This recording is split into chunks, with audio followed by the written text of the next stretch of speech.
The project came together thinking, could we record the memories of the oldest people in this village and see what they see this place being?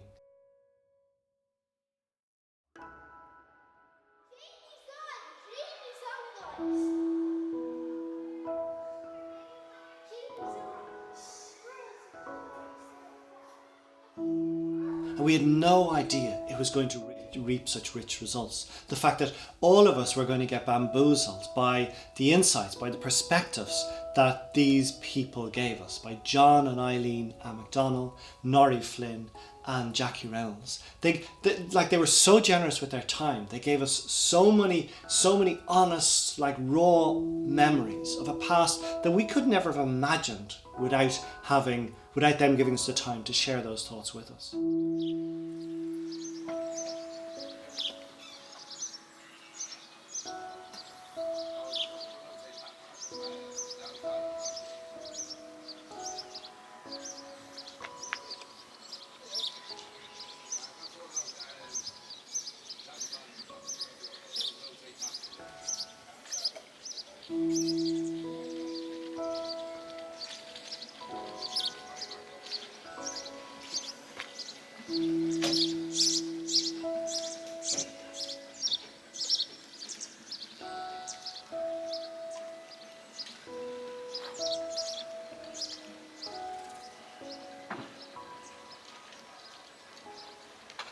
I took that picture in 1954. You remember those little pictures? Yeah. I was big into photography when I was young.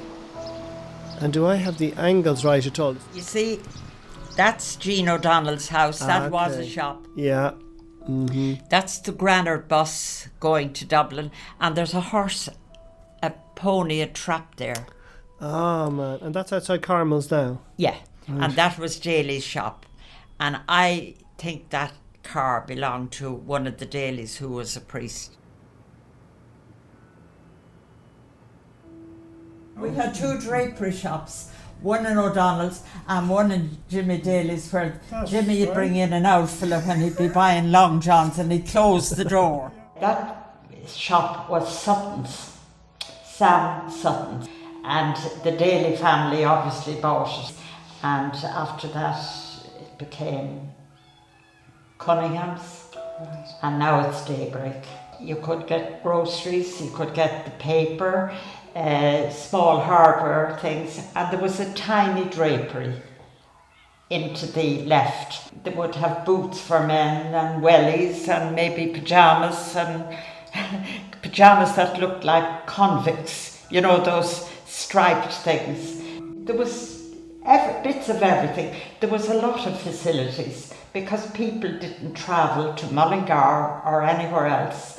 Like, you had to have all these things in small country shops. You know these convicts things that you see in old American films, big stripes in them. Yeah, but then where the post office is now, where Connaughty and where Seamus Morton and Tom McDonald, that was the RIC barracks, and it was burnt down, and Tom McDonald was a shop boy, and he bought it. I suppose it'd be in the 20s something, I couldn't say, but he had grocery too, and a small amount of hardware, and he had a lorry collecting pigs every week. He'd go to Donnelly's with 20 pigs in this lorry. He'd bring a pig or two, the farmers would have a couple of pigs, and he charged us so much, but he also got a commission from Donnelly's, and they'd clean out the lorries, and he'd bring home a load of stuff from Dublin, and sometimes the dailies would get him to bring down stuff as well. So times have utterly changed. There was the Martyr's house in the middle of Collinstown, a building much like the one in Castlepollard, and they used to hold monthly courts there, I suppose up to the 1917 or 18, but I think monthly sessions there, and there'd be a local magistrate, he'd be a big farmer or someone that was loyal to the crown, a Catholic. Norrie Rowe has a photograph of her. She's the only one I know that has a photograph, and it was there, and the fair would be there. I remember my father with a few cattle up again it, the be a grass margin again, the wall of it this side, and they'd be coming down from Delvin and Dublin the other side of it. Right. But sure, there was very few little traffic that time. It was it'd be utterly dangerous now. Yeah. So it was not, I don't know what year now, was it something around the 60s?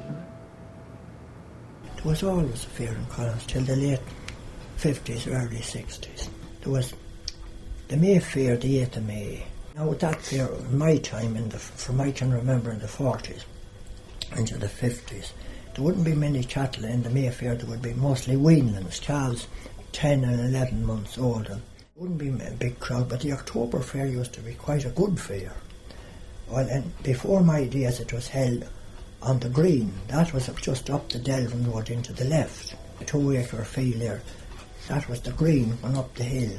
Well, that would be packed with cattle in the 20s and 30s. Packed with cattle. And the October Fair, there'd be always a lot of cattle. Farmers getting out for the winter, selling cattle to pay their bill.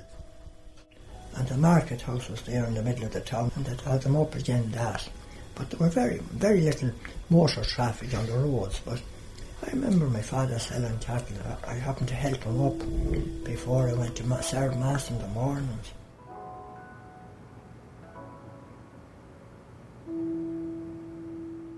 Okay, the washing was done on Monday. It was mostly the short collars. Mrs. Collins would have to rub harder, John, and of course the heavy clothes, like the sheets on the bed, whereas the smaller clothes wouldn't be bad, but the heavier clothes would be rubbed on that with the soap on top. Big square bars of yellow soap.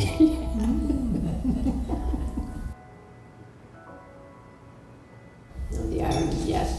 The iron was terrible things because they were heavy and you put on the coals. We didn't have an automatic iron where you put one in and take another one out. They would all have to be wiped down. But there wasn't that much ironing done those years ago. Was there, John? The shirts. Men were very particular about the colours in iron. And on a Saturday, all our hairs had to be washed when we were young. And you were outside and everyone's hair was washed. And fine combs put through them every week, so there was routine. And we all had to, we didn't like weekends because we all had to polish shoes for everybody. The girls had to polish the shoes every Saturday and for Sunday, and Dad had boots, and which was a nuisance, you had to clean them. So that was the ladies' girls' job. And there you were outside sitting around with all these shoes and boots on a Saturday morning.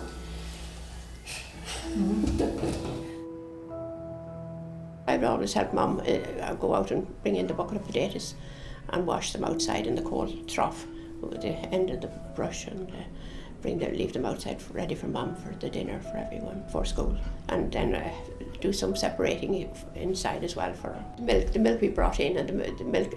We had to separate every day the milk, the cream from the milk, and then the day of the churning as well. So that was another day where we all helped that turn and turn and turn.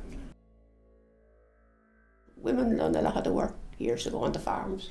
Right. The women were the backbone of it, I would say. The men picked in what they wanted, they would be out and they'd be preparing everything, and also they would have to be out, they would be out as well helping, but the men wouldn't even milk the cows, that kind of, they wouldn't even bring up the water from the well, that would be nearly beneath them. And even though Dad in his hackney car, he'd say, oh, well, you're going to Collinstown and get some. He never showed you how to do it, but you were expected to. You drove in this big car into Collinstown and thought, now how will I turn it? I'll go around the big tree in days. So we were given a lot of freedom. It's maybe about 12 maybe. The cattle, we would maybe up to Keenahan, which is past Gleneiden. My brother and I would have to drive them, there'd be no grass maybe where we are, and they'd be brought up to another field. Equally, the sheep we would drive some to Artisttown, which is above Gleneiden, and have them dipped. Sometimes they would drive the whole way to Mullingar with stock, with stuff. Sometimes they go to Dublin. Sometimes the cattle, they would go to the horse show overnight and stay above and bring the bull to the shows. So we had all that going on in the background. And there was lorries, railway lorries, there was a great Northern Railway and Southern and Western into the 50s, or in the 40s, and the Great Northern Railway used to come to Castle Pollard to the monthly fairs, and they'd draw sheep for some, and more had railed them on the train to Multi or Mullingar. Hay rope. Yeah, you see, that was long ago on the streets. They tied them in rings of 20. The dealers could have 80 or 60 sheep in a bundle. They'd make a ring. There'd be 20 sheep in the ring. The bigger ewes would be all outside, and there'd be one or two put into the middle, a small sheep. Ringers, they'd call them, in the middle of it. And they'd have a hair rope about that length. My father used to make them. I never could make them. But he'd make them out of the cock of hay, and he'd measure them from his foot to his knee. And there'd be a knot on one end and a hole for the loop. And they'd put the knot into the hole and round the sheep's neck and tie it. And my father, the dealer, would be pulling them out with a crook, a sheep crook, a long handle with a crook on it.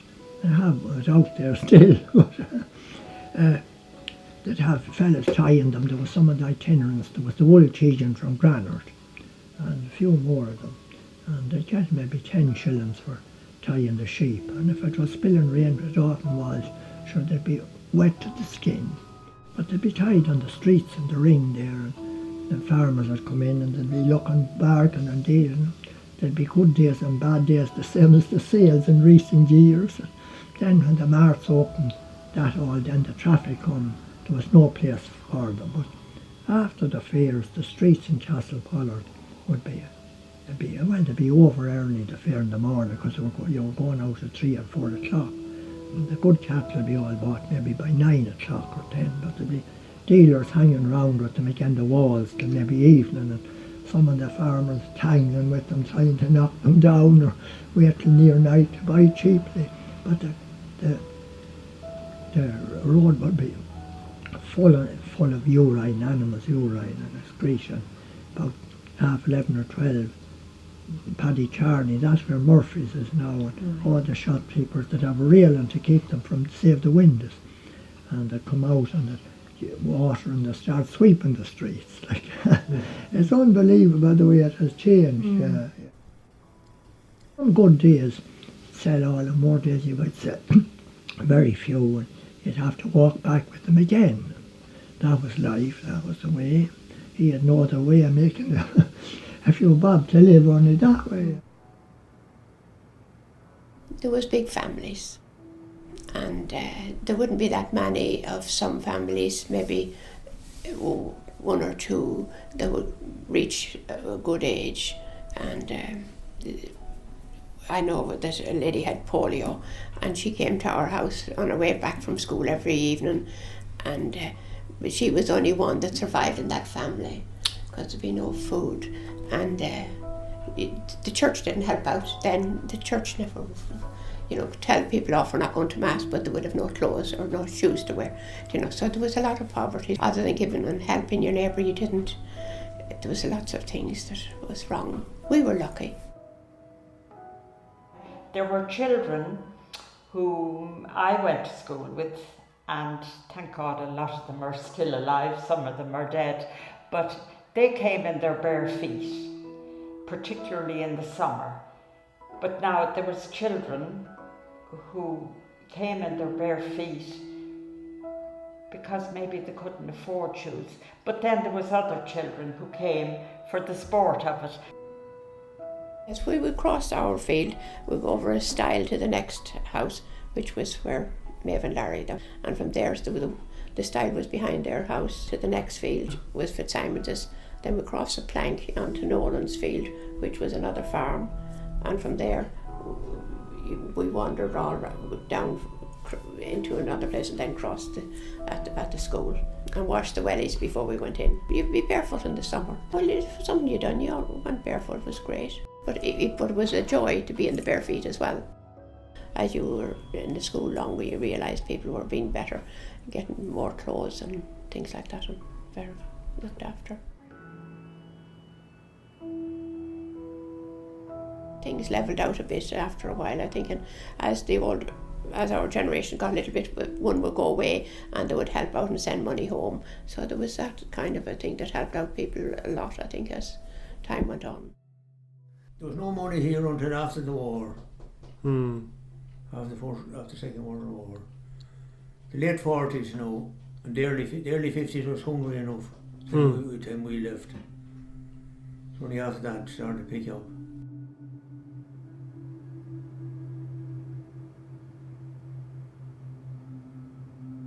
So 17 of us from the one area went out to Canada at the same time in that boat.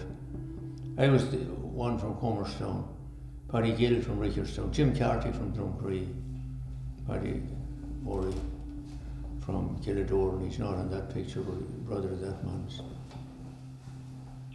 And Mick Fitzsimons.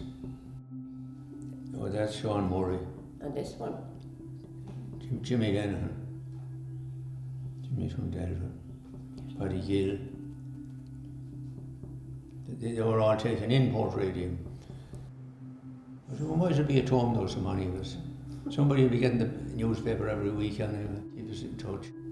It's very, it'd be edgy, you know, over the weekend wondering how your team went on. We're admiring the fresh sticks. So I brought out a bundle of Hurry sticks. The first ones I went up to that place. I spent my first years after I left school, I spent them on the farm and out on the hire work. I decided to go to Canada in 1953, early 1953. My paperwork in order, got my passport, went up to Thomas Cook's in Dublin and got our tickets out. We paid for a sailing ticket from Cove to Halifax. Right in Cove, 5:45 p.m. Boarded tender at 7:45 p.m. Boarded the Georgia, that was the boat I was travelling on. It was an old Cunard liner. The one story of my first few days sailing was I was sick most of the time. We passed a place where they do a lot of fishing, a place called Cape Race. We've seen the fishing boats out and they were bobbing around like corks. It was the first side of land we've seen, the Canadian mainland. We landed in Halifax at 3 p.m. on Saturday the 18th. Got off the ship at 6 o'clock. Boarded the train at 10:30 for Edmonton. And by the way, we hadn't all single berths on the boat, there was 8 to a cabin. We left by plane for Port Radium. Landed there first, the plane landed on the ice. The ice hadn't thawed at the time, that was the end of April. No one here is only an Indian reservation down about 7 miles down the lake. Started work on Wednesday morning on the 29th of April in the mine. Port Radium was a uranium mine on the northeast shore of Great Bear Lake. The uranium was mined there until the first atomic bomb got some of the uranium out of that mine for it. I was working on a crew then on maintenance. I was doing a lot of welding, there was a lot of welding work on it. I got my welder's ticket in October 1957. I was a big man then. Well, I was just going to show all the hours he worked. There were 12-hour days, there was not many, and some of them were 18-hour days and 16-hour days, and he monitored them all down before when he was non-stop, wasn't it, John? They were. You'll be a couple of years back before you get it. Say to yourself, what are you doing? Shouldn't I have gone back to the good job?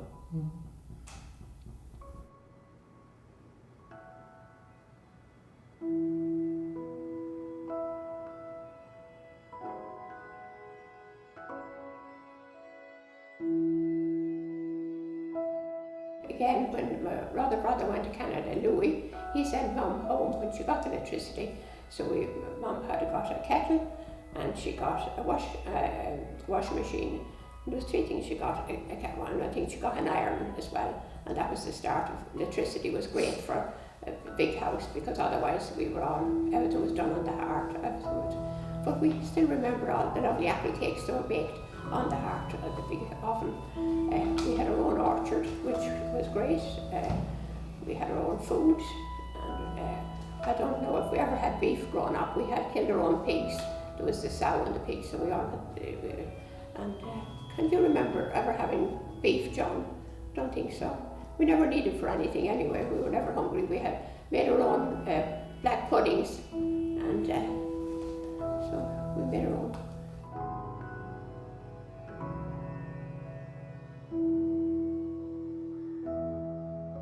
We had our own pigs, beef, sheep and mutton, cows and calves, potatoes, wheat, oats. And the first thrashing to be done, we take a horse load of oats up to Newman's mill in Atboy. There was 7 barrels of oats, call them barrels, 15, 16, 14 stone a barrel of oats. And you get back 700 weight of oatmeal.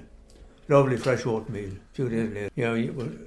A lot of people then had, they only thrashed 3/4 of their corn in the fall of the year, and leave some for the spring. Some freshly thrashed, it was good for seed because it was, sure it wasn't going to go at the bad. You'd have fresh seed and you'd have fresh for the oatmeal as well. So you divided it into two. And then you fed the horses you got the oats rolled in a mill. So there was couple of different places had small grinders, and they grind oats for you. You wanted it done for cattle, or the pigs, and the horses got a mouthful of it too. There was local. There was a few different people local. Ben Lynch was the last one, or his father, when they died. And how about the porridge from the oatmeal? He didn't say that you were eating this porridge every night for supper, morning and evening. This porridge, yeah. Very good food it is. Very good food. Bought tea and sugar, white flour. Yeah. Make their own butter.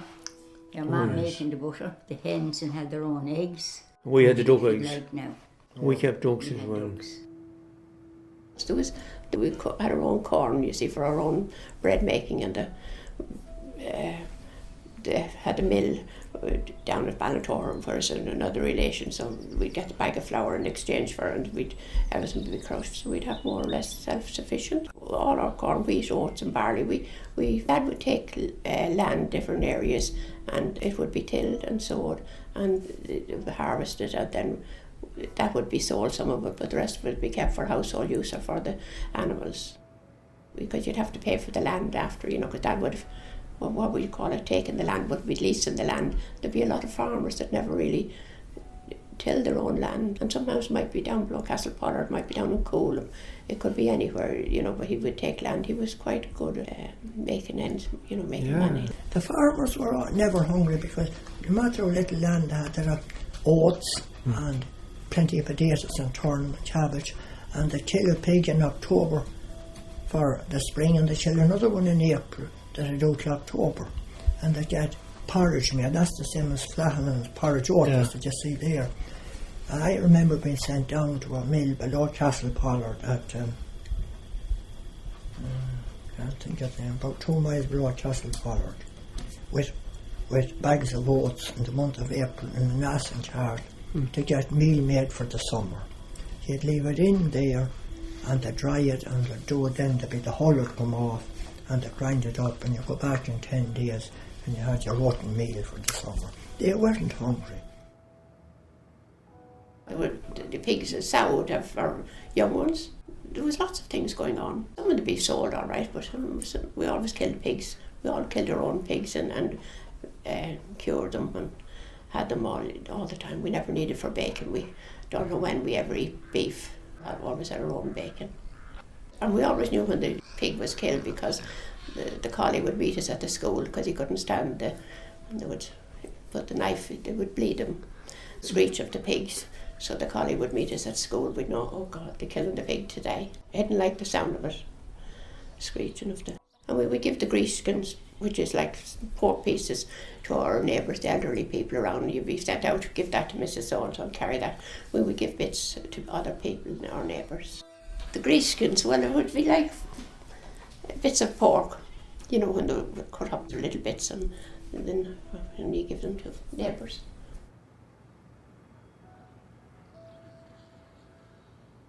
Oh, and we made our own black pudding.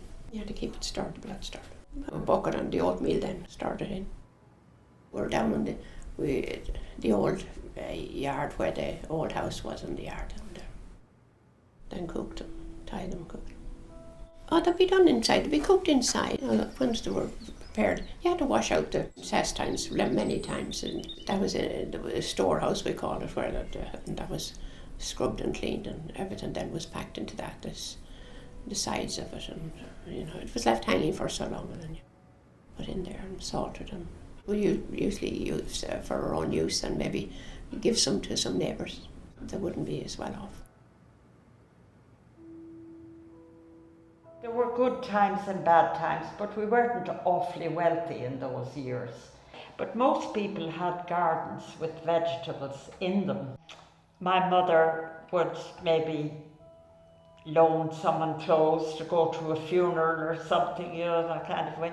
And the thank you from that family the man would come to us with a bucket of potatoes or vegetables or something as a thank you. There was no money exchanged in those years, but that was what went on in that time, Now I remember my mother one time bringing someone to a wedding in Dublin. Someone from our area was getting married in Dublin, and my mother brought her because there weren't an awful lot of cars. And that lady the following week arrived to our house with the chicken to us, Lovely payment. as a thank you.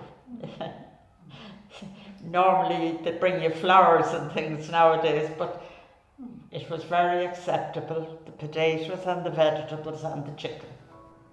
I suppose there was a certain amount of bartering going on. You take, for instance, now, during the season that people would be busy, they go and help their neighbours, and the neighbours would go around and do the same for them. Mm-hmm. There wouldn't be any money exchanged for your day's work if you were helping your neighbour, unless you made a contract with him beforehand. When I started going around the thrashing mill first, and we were starting to wane off, I suppose, at that time, but you could have 20 or 25 people helping out. The busiest person in it is the housekeeper trying to feed them.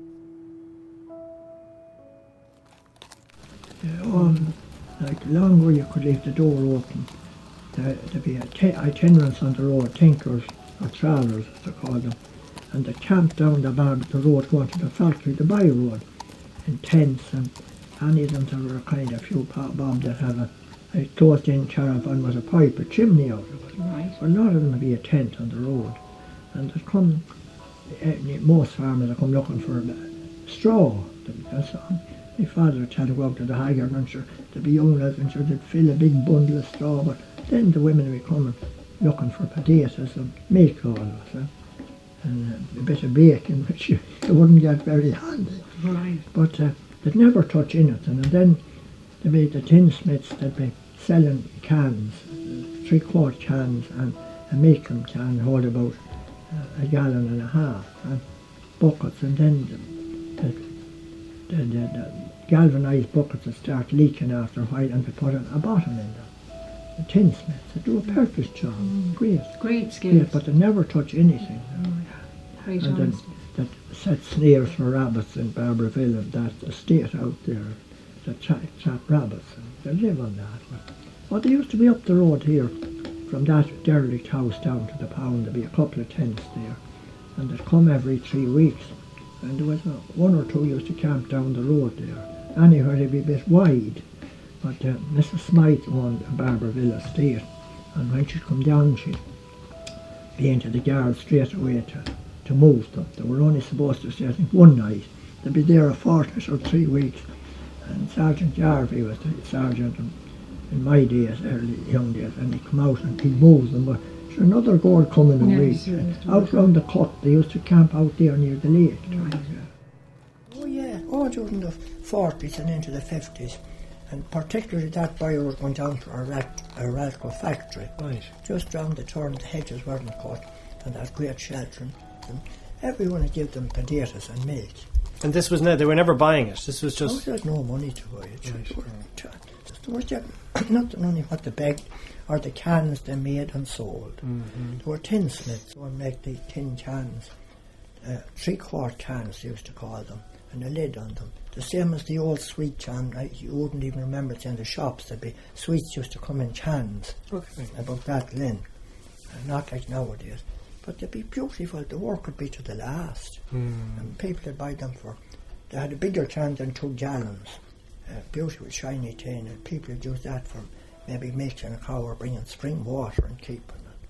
That's the way they worked on. But, they wouldn't rob or steal or anything, because they had no money. They were living on. They catch rabbits out in the fields.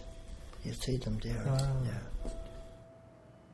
And did local people catch rabbits too to eat or not? Oh, they did. They did. When I was young in the 40s, the rabbits would get plentiful after the summer, and there'd be 2 shillings in October, and then as it go on, it might be £0.5. And there was some men made a fortune on it. Well, where would you sell those? There was a man named Riggs from below Castle Pollard on the road to Cole. He used to come round in a little van and buy them, and he'd bring them to Dublin or somewhere. But in those days, a rabbit was lovely. I remember my mother having a rabbit, and it was before the myxomatosis came in, and it was nicer than any of the chicken that's going now. It's unbelievable, But then they brought in the myxomatosis, the farmers from Australia. The rabbits were eating their crops and all, and it ruined the thing. There's only an odd rabbit now. I often counted 18 and 19 rabbits on the hill there in June below, here in the 50s and 60s. But every area there'd be a few men that catch that have a ferret and sneers, and they made a fortune on rabbits. And some of them big farmers with a lot of land. But you couldn't go out in Barbara Estate. You'd be ran. They were all the same, these landowners. And so would people catch fish in Loch Lane or not? They would. There was one man, he was an expert at catching rabbits. And I often saw him when I was young in the 40s. He'd go down them fields over to Barbara, and he'd go back with a stick the length of a handle of a spade, and there'd be several pairs of rabbits hanging on the end. And he was an expert at fishing. He had what they call an otter board. He'd throw out all the reel and the line and a lot of hooks on it. And it'd catch everything, trout, perch, pike, all before. It was totally illegal. During the war years, Loch Lane was a great lake for wild salmon, huge salmon the length of my arm. Really? But he made a fortune on them, bringing them out, and used to send them up to, I think it was ventilators in Dublin. Loch Lane, it's only in latter years Loch Lane come good for fishing, since the local anglers organised it and they restocked it. Long ago they used to nothing got much out of it, because they used to have what they call perch coming, them devils, them fish, when trying to be ravenous and eat all the trout. And they used to catch eels there in the winter time. To come out when the water rises a bit higher in the lake, you wouldn't get out now because the lake's gone down too low. So they'd be passing by near where you were. It was a windy night to come out of Loch Lane. Lovely eels. Some of these were nearly the length of the table. Would they be? A few of the fellas that'd be catching them, they come around with them basket on their bicycle or a bag. Get a big eel for a shilling. You have several days eating on them. And were they tasty? Did you like them? Oh yeah, lovely. You wouldn't eat the greasy part, the grease. Some people said it was good for you, but it'd be like castor oil. But get the eel and get a knife and you open the skin above around his jaw and pull the skin right off him. That's what they used for hinges long ago for the flails. Oh yeah. Because in Loch Bawn they used to come out of it in the stormy weather too. But we could see them. There's a stream across the road from the old hall in Lunhagen, and you see them in the stream there. The tiny little stream there. Yeah. Right. There'll be a bit of a flow on it there in the winter time. Yeah. And a real winter night, you're on silver eels and you see them in it.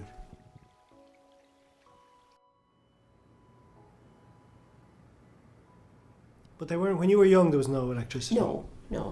And I know one of my brothers was in Canada, and when we got electricity, I was still at home, and he sent Mum enough money to buy a washing machine, a kettle, and 3 things. And straight away, and it was great. So our life changed. And then the cooker came later on, but the washing machine and the kettle were. Sure, up to that, There were all candles and oil lamps, and you'd go up and you'd get a gallon of oil or a half gallon during the war years. And it could have been a ration for that as well. Right. But they were all candles. So I remember the whole place, candle grease. We'd go into bed with a candle in our hands. And then my father with a lantern going out to look at the sheep at night. The old lantern, you'd light the wick and you'd turn it up and there was a globe on it and show you the light round the field. You wouldn't see very far with it. But when it came in here, 54 I think was the year, they were all thrown away. And most of the farmers, or most of the houses, took the electricity. There was a couple wouldn't pay the few bob that was for the canvassed a lot of the houses, and there was a few farmers even wouldn't take it. And but the candles, the lamps and all were thrown out when it came in. I think it was about May or April we were lit up on. I know in 54 they were digging for the pole out there, and the day I was going down to the mill with Millbrook, or no, I forget the name of the place below Castle Pollard, and an awful storm come the 8th of December. I can remember it well. It started to snow, and it snowed till about 4 or 5 o'clock, and the poles weren't settled fully on the ground, and there was a wind with it, and it knocked an awful lot of the poles, and we had no electricity around here for a week, and all the candles and lamps have been thrown out. Yeah. What have we lost, do you think? What's our greatest loss? Well, the wheel the wheel needed a bit of a turn, but I think it got too much of a turn. But all the technology, and especially the mobile phones and all, and I don't know, I tried to think what it might be like in another 50 years. What have you in the pot, Jackie? Did you tell me it was cabbage and a bit of nettles for my dinner, yeah. And how much of each, you said? Well, I'd put down 60% cabbage and 40% nettles, but it'd be only for a week or so. I'd chop it up, and yeah. Some days I'd get stew, like that. Smell is good. That's the way. No, some can't stand the smell of it. That's lovely. My feet are here on Broadway this blessed harvest morn, and oh, the ache that's in them for the place where I was born. My weary hands are blistered with working cold and heat, but oh, to swing a sight today through the fields of Irish wheat. Had I my chance to wander back where oh, the kings abode, 'tis soon I'd see the hawthorn tree by the old bog road. When I was young and restless, my mind was ill at ease, with dreaming of America and the school beyond the seas. My mother died last springtime when Irish fields were green. The neighbour said her waking was the finest ever seen. There were snowdrops on primroses piled up beside her bed, and Fern's church was crowded when her funeral mass was said. But here was I on Broadway with building bricks my load, and they carried out her coffin down the old bog road. It's one my father used to sing when he'd bringing us home late, trying to keep us quiet.